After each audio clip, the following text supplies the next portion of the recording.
Hola, soy Ernesto. En este video les voy a contar la resolución de un parcial en el que se evaluaron las unidades 4, 5 y 6. En el primer problema nos piden hallar las coordenadas del punto A, en el que las gráficas de las funciones f de x, x cuadrado menos 9, y g de x, otra cuadrática, tienen la misma recta tangente. Luego nos piden escribir la ecuación de esa recta tangente.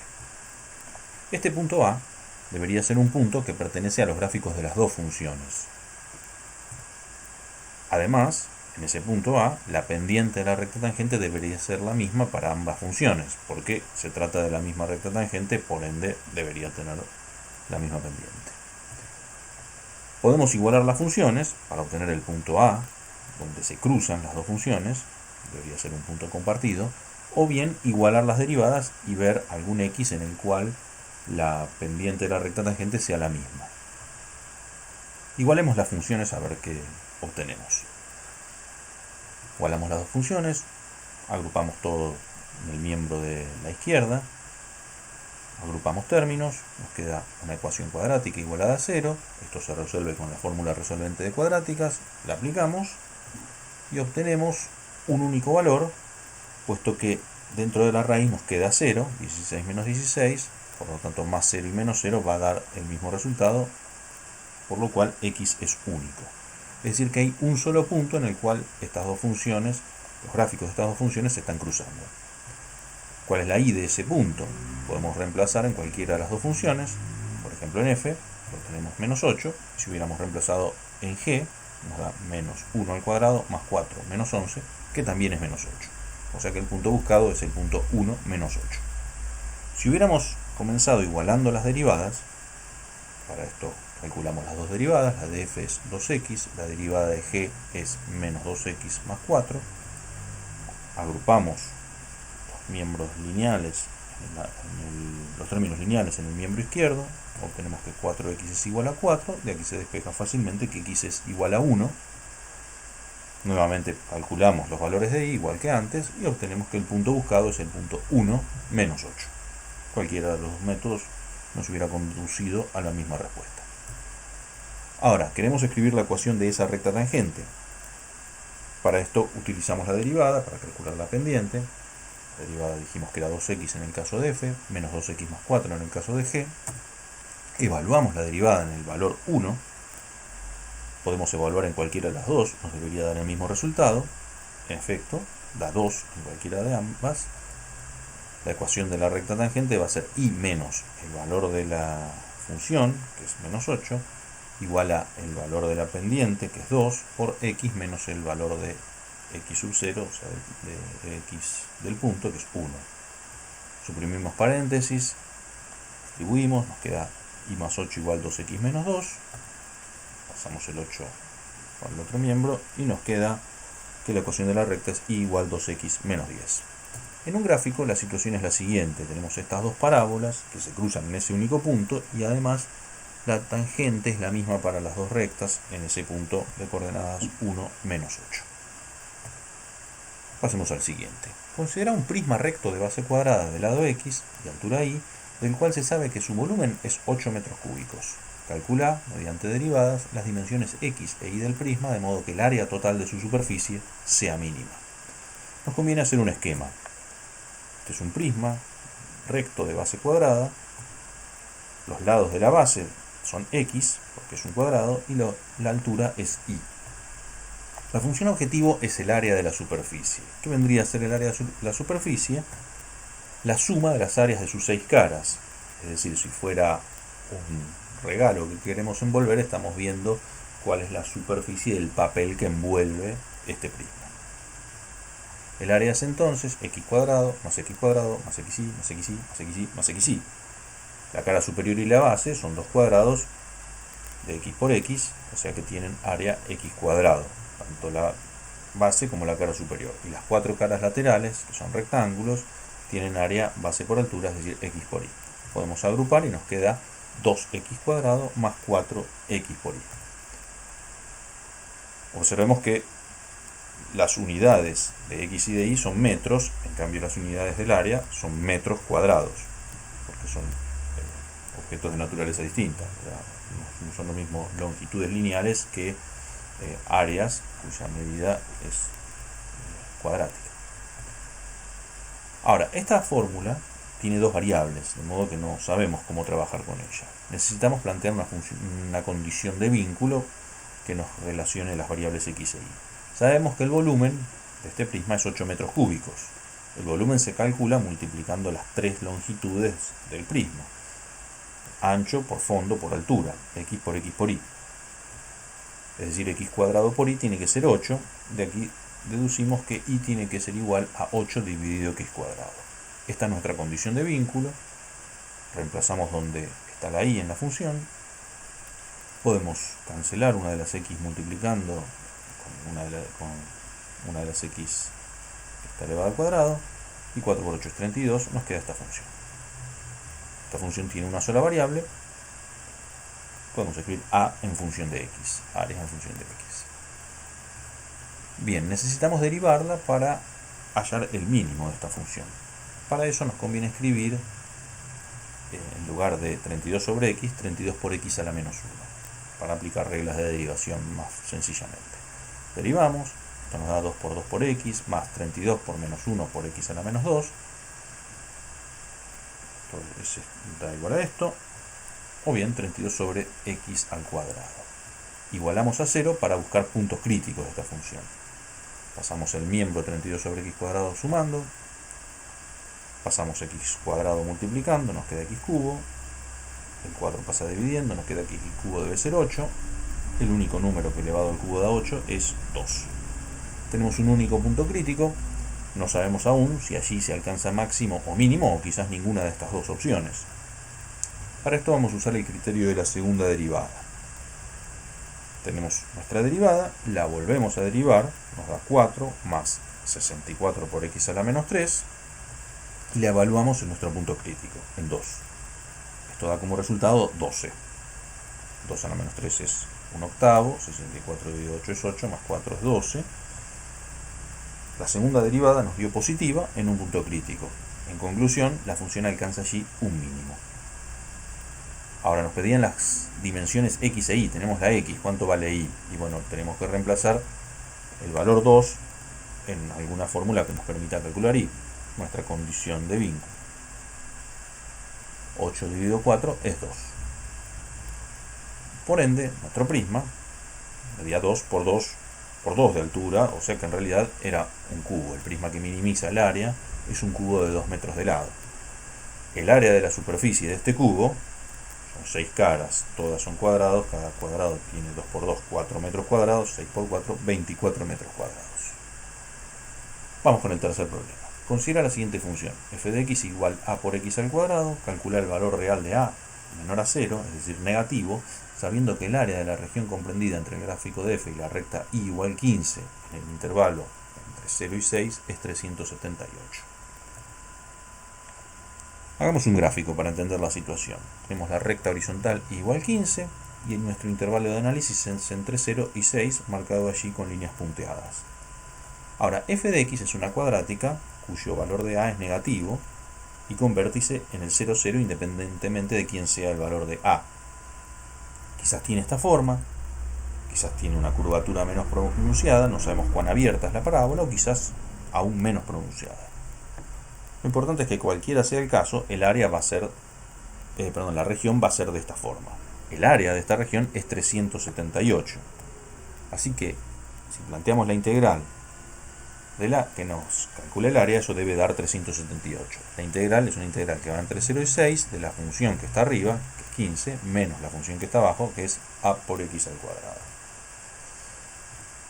Bien, entonces lo que vamos a hacer es resolver esta integral como si no supiésemos el resultado.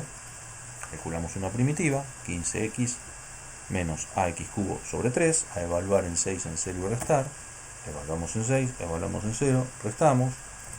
Obtenemos 90 menos 72a, toda la evaluación en 0 da 0, y esto, ahora sí, da 378, lo que nos va a permitir despejar el valor de a. Pasamos 90 restando, queda que menos 72a es 288, lo que concluye que a vale menos 4, lo cual es razonable porque nos habían dicho que A debía ser negativo. Siguiente problema, sea la función raíz cuadrada de x cuadrado más 50. Calcula el volumen del sólido de revolución generado por la rotación de la gráfica de f alrededor del eje de abscisas, es decir, el eje x, en el intervalo que va de 3 a 6. El volumen de un sólido de revolución se calcula mediante esta fórmula. Cuando se rota alrededor del eje de las abscisas, es la integral entre 3 y 6 de pi por la función al cuadrado. En este caso, la función elevada al cuadrado hace que se cancele la raíz cuadrada con el cuadrado y nos queda la integral de pi por la cuadrática x cuadrado más 50. Pi sale fuera de la integral. Esa cuadrática es fácil de integrar, es x al cubo sobre 3 más 50x, a evaluar en 6, en 3 y restar. Hacemos estas evaluaciones, evaluamos en 6, evaluamos en 3, restamos. Nos da 372 la evaluación en 6, 159 la evaluación en 3, restamos esos dos números, nos da un volumen de 213 pi unidades cúbicas. Quinto problema. La ecuación de la velocidad de una partícula está dada por la expresión v de t 400t menos 12t cubo, donde t está expresado en segundos y x, la posición, en metros, lo cual nos hace concluir que la velocidad está expresada en metros por segundo. Primero, calcula la aceleración de la partícula en los 3 segundos. Segundo, sabiendo que la posición en tiempo 0 es 50, es decir, que x de 0 es 50, halla la ecuación horaria de la partícula. La velocidad es la derivada de la posición. La aceleración es la segunda derivada de la posición, es decir, la derivada de la velocidad. O sea que a de t es v' de t. La aceleración es la derivada de la velocidad. Entonces, derivamos la velocidad y obtenemos la aceleración para cada tiempo. Esto nos da 400 menos 36t cubo.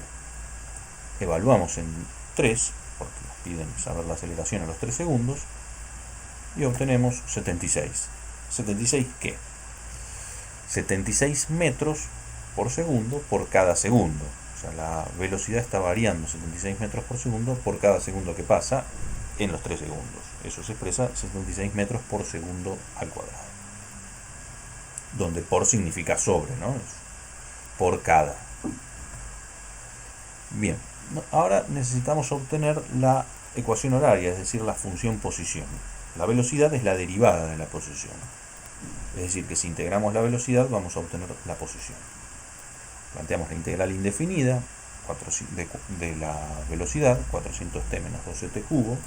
Calculamos el conjunto de todas las primitivas posibles, eso es la integral indefinida, y nos queda 200t cuadrado menos 3t cuarta más un número desconocido que se llama constante de integración. ¿Cómo vamos a hacer para conocer este número? Este número depende de las condiciones iniciales del problema, que en este caso es que la posición en tiempo 0 es 50. Tenemos entonces que nuestra posición es una función de esta forma, evaluamos en 0 y sabemos que eso debería dar 50. Es decir, que si reemplazamos por 0, el resultado es 50. 200 por 0 es 0, 3 por 0 es 0. Esto concluye que c vale 50, por lo que la ecuación horaria de la partícula es x de t, 200t cuadrado menos 3t cuarta más 50. Último problema. Considera la siguiente tabla con valores agrupados en 5 intervalos de clase, a la que le falta el dato de una frecuencia que se ha consignado como k. Vemos en la tabla ahí que tenemos 30 valores en el primer intervalo, 10 en el segundo, etc. Y en el último intervalo nos dicen cuántos, está puesta la letra k. Halla el valor real de k sabiendo que la media es 173. Luego, suponiendo que el valor de k es 40, estima los valores de la moda y la mediana. Cabe aclarar que son independientes estos dos ítems. En el primero nos piden calcular el valor de k y en el segundo trabajar suponiendo que vale 40. Eso no implica que el valor de k en el primer ítem sea 40. Bien, observemos que en este caso la totalidad de los datos es 90 más k. Si sumamos todos los números de esa columna, los primeros 4 dan 90, el último no sabemos cuánto es, por lo tanto el total de datos es 90 más k.